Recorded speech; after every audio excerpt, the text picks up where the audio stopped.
بسم اللہ الرحمن الرحیم۔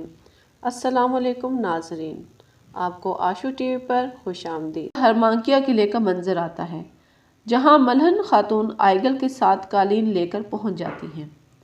ملہن وہاں سپاہیوں سے کہتی ہیں کہ ماری کو بتاؤ ہم قالینیں لائے ہیں۔ اس پر سپاہی ماری کو بلانے جاتا ہے۔ اتنے میں ملہن اور آئیگل قلعے کا جائزہ لیتی ہیں اور سپاہیوں کی پوزیشن کو بھی دیکھتی ہیں۔ اتنے میں ماری وہاں پہنچ جاتی ہے جو انہیں خوش آمدید کہتی ہے۔ اس پر سالتوک قالینوں سے کپڑا اٹھاتا ہے۔ قالین دیکھنے کے ساتھ ملہن خاتون ماری سے آئیگل کو متعارف کرواتی ہے کہ یہ عثمان کی چچا زاد بہن ہے۔ پھر وہ سب قلعے کے اندر چلی جاتی ہیں۔ اس کے بعد عثمان کو سغود کے سرائے میں دکھایا گیا ہے، جو مال غنیمت کو دیکھ کر کہتے ہیں کہ یہ مال غنیمت ان تاجروں کو ملے گا جن کو گورنروں کے ساتھ معاہدے میں نقصان ہوا۔ اس پر تمام تاجر عثمان کا شکریہ ادا کرتے ہیں۔ ایک تاجر کہتا ہے کہ ہمیں معلوم تھا کہ آپ ہمیں تنہا نہیں چھوڑیں گے۔ اس پر عثمان کہتے ہیں کہ آپ فکر نہ کریں، ہم نئے تجارتی راستے تلاش کریں گے۔ دوسری طرف ہرمانکیا قلعے کا منظر آتا ہے جہاں ماری اور ملہن خاتون کو ایک میز پر دکھایا جاتا ہے۔ آئیگل خاتون اور ملہن خاتون ماری کا شکریہ ادا کرتی ہیں اور کہتی ہیں کہ آپ ہم سے قالین خریدنا چاہتی تھیں، ہم آپ کا شکریہ ادا کرنے کے لیے آئی ہیں۔ آپ نے کائی قبیلے کا تھوڑا سا بوجھ اٹھا لیا کیونکہ آپ نے اپنے بھائی سے چھپ کر قالین خریدے ہیں۔ ماری یہ سن کر کہتی ہے کوئی پریشانی کی بات نہیں ہے۔ اس دن جب میں کائی قبیلے آئی تھی تو میں صحیح طریقے سے قالین دیکھ نہیں پائی تھی، لیکن آپ میرے لیے قالین یہاں لے کر آئی ہیں، میں آپ کا شکریہ ادا کرتی ہوں۔ اور پھر ملہن خاتون ماری سے کہتی ہے اگر آپ کو زیادہ قالین کی ضرورت ہوگی تو گورنر کے علم میں لائے بغیر میں آپ کے پاس کیسے بھیج سکتی ہوں۔ ماری کہتی ہے کہ فی الحال تو کوئی قافلہ نہیں آ رہا، اگر کوئی قافلہ ہمارے لیے سامان لے کر آ رہا ہوتا تو اس قافلے میں ان قالینوں کو چھپا دیتی، تو اس طرح قالین ہمارے قلعے میں پہنچ جاتے۔ یہ سن کر ماری کی خادمہ کہتی ہے کہ ایک بہت بڑا قافلہ ہمارا سامان لے کر ہمارے قلعے میں آئے گا، وہ قافلہ دمشق کی طرف سے آئے گا۔ یہ سن کر ماری غصے سے اپنی خادمہ کی طرف دیکھتی ہے کہ میں اس بات کو چھپانے کی کوشش کر رہی ہوں اور تم یہ باتیں ان کے سامنے بتا رہی ہو۔ پھر ماری ان سے کہتی ہے کہ میری خادمہ بے وقوف ہے، اس کی باتوں پر یقین نہ کرنا۔ پھر وہ بات کو چھپاتے ہوئے کہتی ہے کہ دمشق سے آنے والا قافلہ ترکوں کی سرزمین سے نہیں گزرتا، ورنہ ہم اس میں قالین رکھ لیتے۔ یہ سن کر آئیگل اور ملہن ایک دوسرے کی طرف دیکھ کر مسکراتی ہیں اور ماری سے کہتی ہیں کہ چلو ہم انتظار کریں گے، جب بھی آپ کو کوئی اچھا موقع ملے گا تو ہم چھپ چھپا کر قالین تمہارے قلعے تک پہنچا دیں گے۔ اس کے بعد بوران کے خیمے کا منظر آتا ہے جہاں بوران غنچہ اور جیرکوتائی کھانے کی میز پر بیٹھے ہوتے ہیں۔ جب بوران دیکھتا ہے کہ جیرکوتائی کھانا نہیں کھا رہا تو وہ جیرکوتائی سے پوچھتا ہے کہ تمہارے سامنے تمہارا پسندیدہ کھانا ہے لیکن تم پھر بھی نہیں کھا رہے، کیا میں اس کی وجہ جان سکتا ہوں؟ اس پر جیرکوتائی کہتا ہے کہ میں بہت پریشان ہوں، کھانا تو یقیناً مزیدار ہوگا مگر میرا درد بہت تکلیف دہ ہے۔ بوران مسکرا کر کہتا ہے کہ یقیناً تمہارا درد بہت بڑا ہوگا، ورنہ جتنا تمہارا پیٹ ہے یہ سارا کھانا بھی تم کھا سکتے ہو۔ اب تم مجھے جلدی سے بتاؤ کہ تمہارا مسئلہ کیا ہے۔ جیرکوتائی جواب دیتا ہے کہ میرا مسئلہ آئیگل خاتون ہے، میں اس سے محبت کرتا ہوں لیکن اسے بتانے کی ہمت نہیں رکھتا۔ جب بھی وہ میری نظروں کے سامنے آتی ہے تو میری بولتی بند ہو جاتی ہے۔ یہ سنتے ہی بوران اور غنچہ زور زور سے ہنسنا شروع کر دیتے ہیں۔ پھر جیرکوتائی بوران سے کہتا ہے کہ تم مجھے بتاؤ کہ میں آئیگل سے اپنی محبت کا اظہار کیسے کروں۔ اس پر بوران کہتا ہے کہ جب میں نے غنچہ سے اپنی محبت کا اظہار کیا تھا تو مجھے بھی بہت سی مشکلات کا سامنا کرنا پڑا تھا، لہٰذا تمہیں بھی مشکلات کا سامنا کرنا پڑے گا۔ تمہیں ہمت کر کے ایک ہی سانس میں سب کچھ کہنا ہے۔ اس پر جیرکوتائی خوش ہو جاتا ہے، پھر وہ سب کھانے سے لطف اندوز ہونے لگتے ہیں۔ اس کے بعد ایک خیمے کا منظر آتا ہے جہاں بالا اور ملہن بیٹھی ہوتی ہیں۔ بالا نے اورحان کو گود میں اٹھایا ہوا ہوتا ہے۔ بالا ملن سے کہتی ہیں ماشاءاللہ اورحان دن بدن بڑا ہوتا جا رہا ہے، یہ اپنے بابا کی طرح بہت سی جنگوں میں فتوحات حاصل کرے گا۔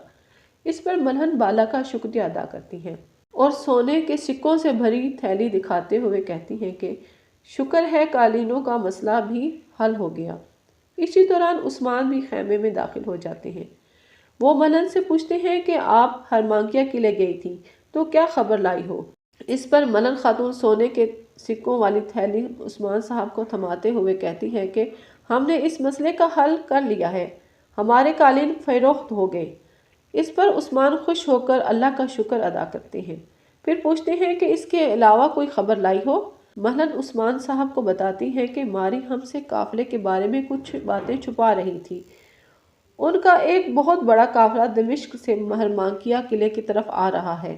یہ سنتے ہی عثمان خوش ہو جاتے ہیں اور کہتے ہیں یہ تو بہت اچھی خبر ہے، تمام صلیبی گورنروں کا سامان اسی قافلے میں آ رہا ہوگا، ہم اس پر حملہ کریں گے اور تمام سامان قبضے میں لے لیں گے۔ دوسری طرف روگاتاس نکولا کو بہکانے کی کوشش کر رہا ہوتا ہے۔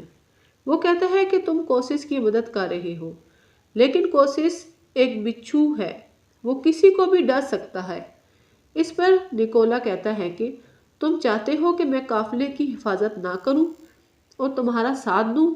اس پر روگاتاس کہتا ہے کہ میں چاہتا ہوں تم قافلے کی حفاظت کرو کیونکہ ابھی ہمیں اتحاد کی ضرورت ہے، مگر آپ کو میرا بھی ساتھ دینا چاہیے۔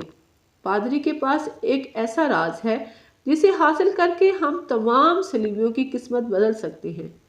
اس کے لیے ہمیں پادری کو آزاد کروا کے اس سے راز معلوم کرنا ہوگا۔ اس کے بعد کوسس غدار بہادر سے کہتا ہے کہ تم نے پادری کو تیر مارا تھا، کیا وہ مرا نہیں؟ غدار بہادر کہتا ہے کہ نہیں مرا، مگر تیر اس کے سینے میں لگا تھا، اس کو مر جانا چاہیے تھا۔ اس پر کوسس کہتا ہے کہ اب پادری ہمیں زندہ چاہیے، اگر اس بار تم نے اپنے مشن کو پورا نہ کیا تو تم مار دیے جاؤ گے۔ اب تم کائی قبیلے جاؤ اور معلوم کرو کہ یہ کون سا راز ہے جو پادری ہم سب سے چھپانے کی کوشش کر رہا ہے۔ اس کے بعد سوغوت کا منظر آتا ہے جہاں شیخ ایدیبالی پادری کا حال معلوم کرنے اس کے پاس آتے ہیں۔ پادری ان کو دیکھ کر خوش ہو جاتا ہے۔ شیخ ایدیبالی پادری کو سرکہ پانی میں ملا کر پلاتے ہیں، پھر شہد کو پانی میں ملا کر پلاتے ہیں، تو پادری کہتا ہے کہ یہ تو بہت میٹھا ہے۔ اس پر شیخ ایدیبالی کہتے ہیں کہ آپ نے پہلے سرکہ پیا تھا، اس لیے یہ آپ کو زیادہ میٹھا لگ رہا ہے۔ اس پر پادری سمجھ جاتا ہے کہ ایدیبالی کہنا چاہتے ہیں کہ ہر تکلیف کے بعد سکون آتا ہے جس کا احساس بہت لطیف ہوتا ہے۔ اس کے بعد کائی قبیلے کے ایک خیمے کا منظر آتا ہے جہاں عثمان کے سپاہی موجود ہوتے ہیں۔ گوگتو کسی سوچ میں گم بیٹھا ہوتا ہے جبکہ جیرکوتائی کسی چیز کو ہاتھوں میں چھپائے دیکھ رہا ہوتا ہے۔ سب سپاہیوں کی حالت دیکھ کر بوران کہتا ہے کہ عثمان کے سپاہیوں کے مزاج ٹھیک نہیں ہیں۔ پھر جب بوران جیرکوتائی کو پکارتا ہے تو جیرکوتائی جواب دیتا ہے کہ ہم مزید دشمنوں کے سر کب کاٹیں گے؟ بوران جواب دیتا ہے کہ جب صحیح وقت آئے گا تو۔ گوگتو کہتا ہے کہ ہم ان کے سر کاٹ کر ان کے قلعے چھین لیں گے۔ اس پر بوران جواب دیتا ہے کہ ہم انشاءاللہ ان کے قلعے چھین کر اپنے گھر بنائیں گے، صحیح وقت آنے تک تمہیں صبر کرنا ہوگا۔ اس پر جیرکوتائی اپنی دونوں تلواریں نکال کر کہتا ہے کہ یہ بات ان دونوں کو بتائیں۔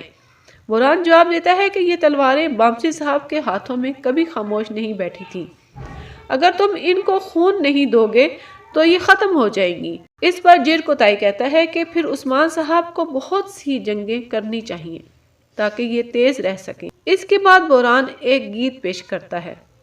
دوسری طرف عثمان صاحب کو اپنے خیمے میں نماز پڑھتے ہوئے دکھایا گیا ہے۔ سلام پھیرنے کے بعد اپنے دونوں ہاتھ دعا کے لیے بلند کرتے ہیں اور رب سے مخاطب ہو کر کہتے ہیں کہ میں آپ کی تمام نعمتوں کا شکر ادا کرتا ہوں، مجھے مزید ہمت اور طاقت عطا فرما تاکہ میں تیرے نام کی سربلندی کے لیے کافروں سے لڑ سکوں اور ان کے مقابلے میں مجھے فتح نصیب فرما۔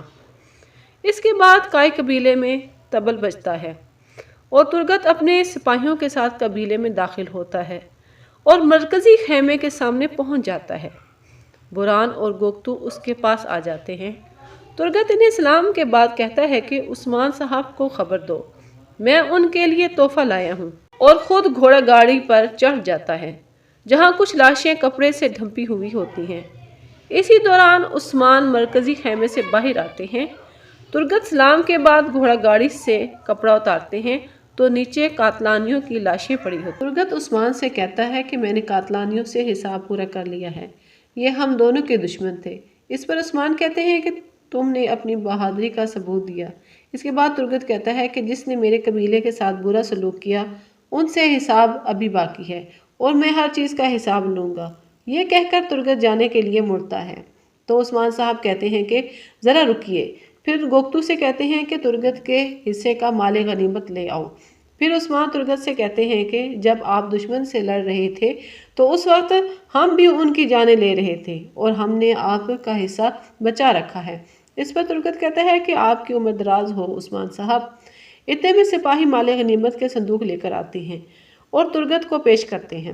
ایک طرف کھڑے گوگتو برہان سے کہتا ہے کہ وہ ہمیں نیچا دکھانے کی کوشش کر رہا ہے، قاتلانیوں کی لاشیں لانے والے ہمیں ہونا چاہیے تھا۔